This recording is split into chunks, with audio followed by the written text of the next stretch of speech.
आँखें तेरी चख बैठे हम, और कोई स्वाद समझ नहीं आता अब। हेलो जी, नमस्कार, आदाब, सत श्री अकाल। आप सुन रहे हैं रेडियो उड़ान मेरे यानी आरजे सिमरन के साथ। वेलकम है आप सबका मेरे शो बुक वर्ल्ड में, जहां एवरी वेडनेसडे मैं लेकर आती हूं गुजरे ज़माने के कहानीकारों की वो बेहतरीन कहानियां जो हमें उनके दौर से रूबरू करवाएं और दिल को छू जाए। आज की कहानी भी कुछ इसी तरह है। क्या आपके साथ भी कभी ऐसा हुआ है कि यूं ही चलते फिरते आपको किसी से मोहब्बत हो जाए? मोहब्बत किसी शख्स से नहीं, बल्कि उसकी आँखों से। ऐसी आँखें जो सीधे नज़रों के ज़रिए दिल में उतर जाए और फिर वही रच बस जाए। भाई, हमारे आज की कहानी के किरदार के साथ ना कुछ ऐसा ही हुआ है। आइए सुनते हैं सादत हसन मंटो की कहानी आंखें। उसके सारे जिस्म में मुझे उसकी आंखें बेहद पसंद थी। ये आंखें बिल्कुल ऐसी ही थी जैसे अंधेरी रात में मोटर कार की हेडलाइट्स, जिनको आदमी सबसे पहले देखता है। आप ये ना समझिएगा कि वो बहुत खूबसूरत आंखें थी, हरगिज नहीं। मैं खूबसूरती और बदसूरती में तमीज़ कर सकता हूँ, लेकिन माफ़ कीजिएगा, इन आँखों के मामले में सिर्फ इतना ही कह सकता हूँ कि वो खूबसूरत नहीं थी, लेकिन इसके बावजूद उनमें बेपनाह कशिश थी। मेरी और उन आँखों की मुलाकात एक अस्पताल में हुई। मैं उस अस्पताल का नाम आपको बताना नहीं चाहता, वो इसलिए क्योंकि इससे मेरे इस अफसाने को कोई फ़ायदा नहीं पहुंचेगा। बस आप ये समझ लीजिए कि एक अस्पताल था जिसमें मेरा एक अजीज़ ऑपरेशन कराने के बाद अपनी ज़िंदगी की आखिरी सांसें ले रहा था। यूं तो मैं तीमारदारों का कायल नहीं, मरीजों के पास जाकर उनको दम दिलासा देना भी मुझे नहीं आता, लेकिन अपनी बीवी के बार बार कहने पर मुझे वहाँ जाना पड़ता, क्योंकि मैं उनको अपने मरने वाले अजीज़ को अपने खुलूस और मोहब्बत का सबूत दे सकूं। यकीन मानिए कि मुझे सख्त कोफ्त हो रही थी। अस्पताल के नाम ही से मुझे नफरत है, मालूम नहीं क्यों। शायद इसलिए कि एक बार बम्बई में अपनी बूढ़ी पड़ोसन को, जिसकी कलाई में मोच आ गई थी, मुझे जेजे अस्पताल ले जाना पड़ा था। वहाँ कैजुअल्टी डिपार्टमेंट में मुझे कम से कम 2.5 घंटे इंतज़ार करना पड़ा था। वहाँ मैं जिस भी आदमी से मिला, लोहे की तरह सर्द और बेहिस था। मैं उन आँखों का जिक्र कर रहा था जो मुझे बेहद पसंद थी। पसंद का मामला इनफरादी हैसियत यानी बड़ा ज़ाती होता है। बहुत मुमकिन है कि अगर आप वो आंखें देखते तो आपके दिलो दिमाग में कोई रद्द अमल पैदा नहीं होता। ये भी मुमकिन है कि अगर आपसे उनके बारे में कोई राय तलब ली जाती तो आप कह देते कि निहायत ही वाहियात आंखें हैं। लेकिन जब मैंने उस लड़की को देखा तो सबसे पहले मुझे उसकी आंखों ने अपनी तरफ खींचा। भाई, क्या बात है!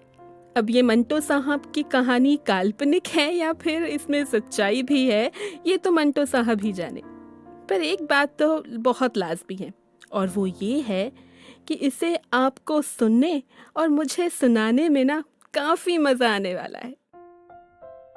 कुछ यूं मिली नज़र उनसे कि बाकी सब नज़रअंदाज हो गए। Hello, Namaste, welcome back to my listeners on the show Book World with me, RJ Simran, only and only on Radio Udan. Manto की अब तक की कहानी आंखें में आपने सुना कि कहानी में किरदार को अपने एक अजीज से अस्पताल मिलने जाना होता है। वहाँ उसकी नज़रें एक लड़की पर आकर रुकती हैं जो बड़ी आम सी शक्ल की हकदार थी, लेकिन बावजूद इसके उसकी पुरकशिश आंखें हमारे किरदार के दिल में उतरती जा रही थी। हालांकि जैसा कि कहानी में साफ लिखा गया है कि वो आंखें खूबसूरत नहीं थी, फिर उनमें ऐसा क्या था जो कशिश की ऐसी वजह थी? आइए जानते हैं। वो बुर्का पहने हुए थी मगर नकाब उठा हुआ था। उसके हाथ में दवा की बोतल थी और वो जनरल वार्ड के बरामदे में एक छोटे से लड़के के साथ चली आ रही थी। मैंने उसकी तरफ देखा तो उसकी आंखों में, जो बड़ी थी ना छोटी, स्याह थी ना भूरी, नीली थी ना सब्ज, एक अजीब किस्म की चमक पैदा हुई। मेरे कदम वहीं रुक गए। वो भी ठहर गई। उसने अपने साथी लड़के का हाथ पकड़ा और बौखलाई हुई आवाज में कहा, तुमसे चला नहीं जाता? लड़के ने अपनी कलाई छुड़ाई और तेजी से कहा, चल तो रहा हूं, तू तो अंधी है। मैंने ये सुना तो उस लड़की की आंखों की तरफ दोबारा देखा। उसके सारे वजूद में सिर्फ उसकी आंखें ही तो थी जो पसंद आई थी। मैं आगे बढ़ा और उसके पास पहुंच गया। उसने मुझे पलके ना झपकने वाली आंखों से देखा और पूछा, ये एक्सरे कहाँ लिया जाता है? इत्तेफाक की बात है कि उन दिनों एक्सरे डिपार्टमेंट में मेरा एक दोस्त काम कर रहा था और मैं उसी से मिलने के लिए आया था। मैंने उस लड़की से कहा, आओ मैं तुम्हें वहाँ ले चलता हूँ, मैं भी उधर ही जा रहा हूँ। लड़की ने अपने साथी लड़के का हाथ पकड़ा और मेरे साथ चल पड़ी।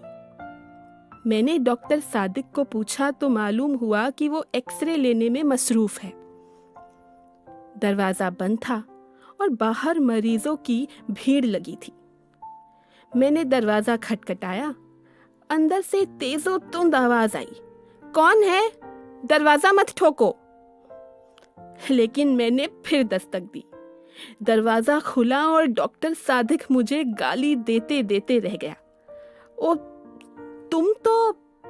हाँ भाई, मैं तुमसे ही मिलने आया था। दफ्तर में गया तो मालूम हुआ कि तुम यहाँ हो। आ जाओ, अंदर आ जाओ। मैंने लड़की की तरफ देखा और उससे कहा, आओ, लेकिन लड़के को बाहर ही रहने दो। डॉक्टर सादिक ने हौले से मुझसे पूछा, कौन है ये? मैंने जवाब दिया, मालूम नहीं कौन है, एक्सरे डिपार्टमेंट को पूछ रही थी। मैंने कहा चलो मैं लिए चलता हूं। डॉक्टर सादिक ने दरवाजा और ज्यादा खोल दिया। मैं और वो लड़की अंदर दाखिल हो गए। 4-5 मरीज थे। डॉक्टर सादिक ने जल्दी जल्दी उनकी स्क्रीनिंग की और उन्हें रुखसत किया। इसके बाद कमरे में हम सिर्फ 2 ही रह गए, मैं और वो लड़की।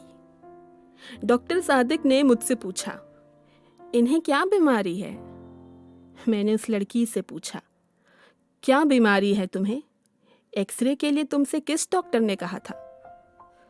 अंधेरे कमरे में लड़की ने मेरी तरफ देखा और जवाब दिया, मुझे मालूम नहीं क्या बीमारी है।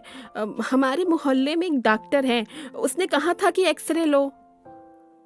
डॉक्टर सादिक ने उससे कहा कि मशीन की तरफ आए। वो आगे बढ़ी तो बड़े जोर के साथ उससे टकरा गई। डॉक्टर ने तेज लहजे में उससे कहा, क्या तुम्हें सुझाई नहीं देता? लड़की खामोश रही। डॉक्टर ने उसका बुर्का उतारा और स्क्रीन के पीछे खड़ा कर दिया। फिर उसने स्विच ऑन किया। मैंने शीशे में देखा तो मुझे उसकी पसलियां नजर आई। उसका दिल भी एक कोने में काले से धब्बे की सूरत में धड़क रहा था। डॉक्टर सादिक 5-6 मिनट तक उसकी पसलियों और हड्डियों को देखता रहा। इसके बाद उसने स्विच ऑफ किया और रोशनी करके मुझसे मुखातिब हुआ, छाती बिल्कुल साफ है। लड़की ने मालूम नहीं क्या समझा कि अपनी छातियों पर, जो काफी बड़ी बड़ी थी, दुपट्टे को दुरुस्त किया और बुर्का ढूंढने लगी। बुर्का एक कोने में मेज पर पड़ा था। मैंने बढ़कर उसे उठाया और उसके हवाले कर दिया। डॉक्टर सादिक ने रिपोर्ट लिखी और मुझसे पूछा, तुम्हारा नाम क्या है? लड़की ने बुर्का ओढ़ते हुए जवाब दिया, जी मेरा नाम हनीफा है। हनीफा। डॉक्टर सादिक ने उसका नाम पर्ची पर लिखा और उसको दे दी। जाओ, ये अपने डॉक्टर को दिखा देना। लड़की ने पर्ची ली और कमीज के अंदर अपनी अंगियां में उड़स ली। दिल ना लगाने के इरादे से भी अगर दिल किसी पर आ जाए तो वो सही मायनों में मोहब्बत होती है। जी हाँ, कुछ ऐसी ही मोहब्बत हुई थी हमारे कहानीकार को। कहानी के इस सफ़र को हम यूं ही जारी रखेंगे। अगर आप भी मेरी तरह शेर व शायरी के शौकीन हैं तो जाने से पहले ये कुछ चंद लाइनें आपके और हमारी आज की कहानी के नाम। पहली नज़र में ही मेरी नस नस में रच गया, क्या जाने उसका कौन सा अंदाज जच गया। तुम मेरी आँख के बारे में बहुत पूछते हो, ये वो खिड़की है जो सीधे दरिया की तरफ खुलती है। सादत हसन मंटो की कहानी आंखें में अब तक आपने सुना कि किस तरह हमारे लेखक साहब को अस्पताल में किसी की आंखें बेहद पसंद आ गई थी और हैरत थी कि उन आंखों ने खुद चलकर उन साहब से मुलाकात की थी, फिर चाहे एक्सरे वार्ड के बहाने ही सही। लेखक के अजीज उन दिनों एक्सरे वार्ड में काम किया करते थे। उन्होंने उस लड़की जिसका नाम हनीफा था उसका चेकअप कर दवाइयों का पर्चा लिख दिया। अब आगे हमारे लेखक साहब और उन आँखों की मुलाकात का क्या नतीजा निकला, आइए जानते हैं कहानी के इस आखिरी भाग में।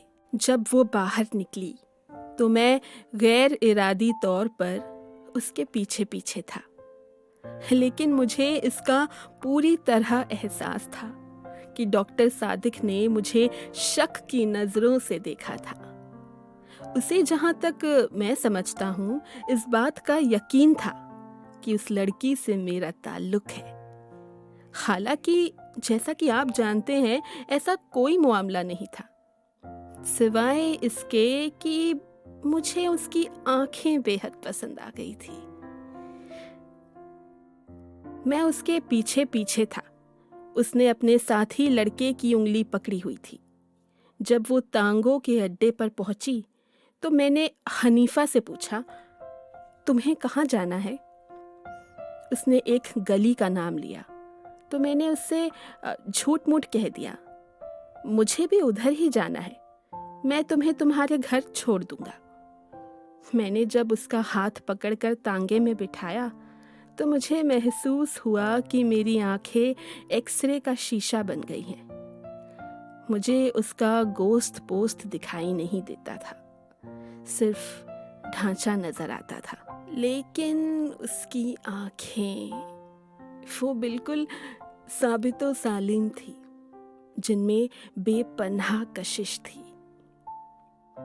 मेरा जी चाहता था कि उसके साथ बैठूं, लेकिन ये सोचकर कि कोई देख लेगा, मैंने उसके साथ ही लड़के को उसके साथ बिठा दिया और आप अगली सीट पर बैठ गया। मैं सादत हसन मंटो हूँ। मंटो? ये मंटो क्या हुआ? कश्मीरियों की एक जात है, हम भी कश्मीरी हैं। अच्छा, हाँ, हम कुंगदाइस हैं। मैंने मुड़कर उसे कहा, ये तो बहुत ऊंची जात है। वो मुस्कुराई और उसकी आंखें और ज्यादा हसीन हो गई। मैंने अपनी जिंदगी में बेशुमार खूबसूरत आंखें देखी थी, लेकिन वो आंखें जो हनीफा के चेहरे पर थी बेहद पुरकशिश थी। मालूम नहीं उनमें क्या चीज थी जो कशिश का बाइस थी। मैं इससे पेशतर अर्ज कर चुका हूं कि वो कतन खूबसूरत नहीं थी, लेकिन इसके बावजूद मेरे दिल में खूब रही थी। मैंने हिम्मत से काम लिया और उसके बालों की एक लट जो कि उसके माथे पर लटक रही थी, उसकी एक आँख को ढाँप रही थी, उंगली से उठाया और उसके सर पर चिपका दी। उसने बुरा ना माना। मैंने और ज़्यादा हिम्मत की और उसका हाथ अपने हाथ में ले लिया। इस पर भी उसने कोई मुज़ाहमत न की और अपने साथी लड़के से मुखातिब हुई। "तू मेरा हाथ क्यों दबा रहा है?" मैंने फौरन उसका हाथ छोड़ दिया और लड़के से पूछा, अब तुम्हारा मकान कहाँ है? लड़के ने हाथ का इशारा किया, "उस बाजार में।" तांगे ने उधर का रुख किया। बाजार में बहुत भीड़ थी, ट्रैफिक भी मामूल से ज्यादा। तांगा रुक रुक कर चल रहा था। सड़क में चूंकि गड्ढे ज्यादा थे, इसलिए जोर के धक्के लग रहे थे। बार बार उसका सर मेरे कंधों से टकराता था और मेरा जी चाहता था कि उसे अपने गोद पर रख लूं और उसकी आंखें देखता रहूं। थोड़ी देर के बाद उनका घर आ गया। लड़के ने तांगे वाले से रुकने के लिए कहा। जब तांगा रुका तो वो नीचे उतरा। हनीफा बैठी रही। मैंने उससे कहा, "तुम्हारा घर आ गया है।" हनीफा ने मुड़कर मेरी तरफ अजीबो गरीब आंखों से देखा। "बदरू कहाँ है?" मैंने उससे पूछा। "कौन बदरू?" "वो लड़का जो मेरे साथ था।" मैंने लड़के की तरफ देखा जो तांगे के पास ही था। "ये खड़ा तो है।" "अच्छा," ये कहकर उसने बदरू से कहा, "बदरू, मुझे उतार तो दो।" बदरू ने उसका हाथ पकड़ा और बड़ी मुश्किल से नीचे उतारा। मैं सख्त हैरान था। पिछली सीट पर जाते ही मैंने उस लड़के से पूछा, "क्या बात है? ये खुद नहीं उतर सकती?" बदरू ने जवाब दिया, "जी नहीं, इनकी आंखें खराब है, दिखाई नहीं देता इन्हें।" क्या बात है? मैंने कुछ वक्त पहले कुछ अल्फाज लिखे थे। उस वक्त ये मालूमात नहीं थी कि वो किसी कहानी के काबिल भी हो सकते हैं। अल्फाज कुछ इस तरह हैं। ये आंखें ही तो हैं जो सारे मसले पैदा किया करती हैं। मोहब्बत तो बस यूं ही बदनाम है। कोई नजर भर कर देख ले और चारों खाने चित कर दे। ये ख्वाहिश तो यकीनन हर लड़की की होगी। तू अपने दिल की जवां धड़कनों को गिन के बता, मेरी तरह तेरा दिल बेकरार है कि नहीं? दबा दबा सा सही दिल में प्यार है कि नहीं? झुकी झुकी सी नजर बेकरार है कि नहीं? वाकई कैफी आजमी के लिरिक्स और जगजीत सिंह जी की आवाज़ इस गाने को 4 चांद लगा गई। Hello, welcome back to all my listeners. आप सुन रहे हैं रेडियो उड़ान के शो बुक वर्ल्ड को, मेरे यानी आरजे सिमरन की आवाज़ में। रात के कुछ 10 बजने वाले हैं मेरी वॉल क्लॉक पर और ये शो भी अब अपने मुकाम तक पहुंच चुका है। अब क्योंकि हम कहानी का अंत तो कर ही चुके हैं, लेकिन अगर हमारे कुछ लिसनर्स हैं जिन्होंने कहानी नहीं सुनी, उनके लिए ये एक छोटी सी समरी हाजिर है। वैसे तो आई विल प्रेफर कि थोड़ा सा ना टाइम निकाल कर थर्सडे शाम 4 बजे इस शो के रिपीट में इस कहानी को ज़रूर सुनिएगा। क्योंकि क्या है ना, कहानी जितनी भी सिंपल हो, सिर्फ उसकी समरी आपको हिट नहीं कर सकती जितनी वो पूरी की पूरी कहानी कर सकती है। कहानी के किरदारों की बातें, उस दौरान उनके जज्बात, सांस लेता हुआ इश्क और वो बेपरवाह सी आंखें सुनने वालों के मन में अलग ही तस्वीर बना देती है। बिल्कुल, लेकिन चलो फिर भी जो नहीं सुन पाए या जिन्होंने लेट से सुना, ये उनके लिए। जैसा कि हमने पढ़ा और सुना कि कहानीकार एक अस्पताल अपने एक अजीज से मिलने पहुंचता है जो अपनी जिंदगी की आखिरी सांसें गिन रहा होता है कि उसकी नज़र हनीफा पर पड़ती है जो बुर्का पहन अपने साथी लड़के का हाथ पकड़ चली आ रही थी। जाने ऐसा क्या था कि जैसा कि कहानीकार ने खुद कहानी में कहा है कि उसकी बड़ी बेहद आम सी आंखें थी, लेकिन इसके बावजूद उसके दिल में तीर की तरह छेद करती जा रही थी। आंखों की रोशनी से वंचित हनीफा को जब वो अस्पताल में देखता है तो उसकी पुरकशिश आंखों पर फिदा हो जाता है। हनीफा के रवैये से ये महसूस होता है कि यह अस्पताल उसके लिए बिल्कुल नई जगह है, इसलिए वो उसकी मदद के लिए आगे आता है। जनरल वार्ड से लेकर कैजुअल्टी और फिर एक्सरे डिपार्टमेंट, जहां लंबी लाइन होने के बावजूद भी अपने दोस्त की जान पहचान से हनीफा की जांच करवा वो उसके साथ साथ ही रहा। उसकी पुरकशिश आंखों की गहराई में डूबे रहने के लिए झूठ बोलकर कि उसका घर भी हनीफा के घर के रास्ते में है, वो उसके साथ घर तक जाता है। मंजिल पर पहुंचने के बाद जब वह तांगे से उतरने के लिए बदरू का सहारा लेती है, तब पता चलता है कि ये आंख की रोशनी से वंचित है। कमाल की बात है ना, खूबसूरत सी आंखें खूबसूरती देख नहीं सकती। वो आंखें जो दुनिया देख नहीं सकती अगर किसी की दुनिया बन जाए, ऐसे जैसे वो कोई उसके लिए सब कुछ, अपना वर्तमान, अपना अतीत, सब कुछ भूलने पर आमदा हो जाए। लड़ने को जो दिल चाहे तो आंखें लड़ाइए, हो जंग भी अगर तो मजेदार हो। रोशनी से वंचित उन आंखों का पता लगने के बाद ये चीज़ हमारे कहानीकार को इतना झंझोड़ गई कि हनीफा के जाने के बाद भी वो देर तक हैरान परेशान से वही खड़े रहे। तो चलिए इसी के साथ शो को यहीं ख़त्म करते हैं। अब देखिए ना, समय है जो रुकने का नाम ही नहीं लेता, क्योंकि अब वक्त हो चला है आप सभी से अलविदा लेने का। मैं यानी आरजे सिमरन आपसे मिलूंगी अब नेक्स्ट वेडनेसडे ठीक रात 9 बजे फिर किसी अनोखी कहानी के साथ। और हमारी आज की कहानी के शो का रिपीट आप सुन सकते हैं कल यानी थर्सडे ठीक शाम 4 बजे। इसके अलावा अब हमारे शो बुक वर्ल्ड को आप रेडियो उड़ान के यूट्यूब चैनल पर भी सुन सकते हैं। सुनने पर लाइक शेयर करना मत भूलिएगा। इसी के साथ ये कहानी आपको कैसी लगी हमें कमेंट कर ज़रूर बताइएगा। Till the time, you guys carry on and keep listening to Radio Udan, a flight of life.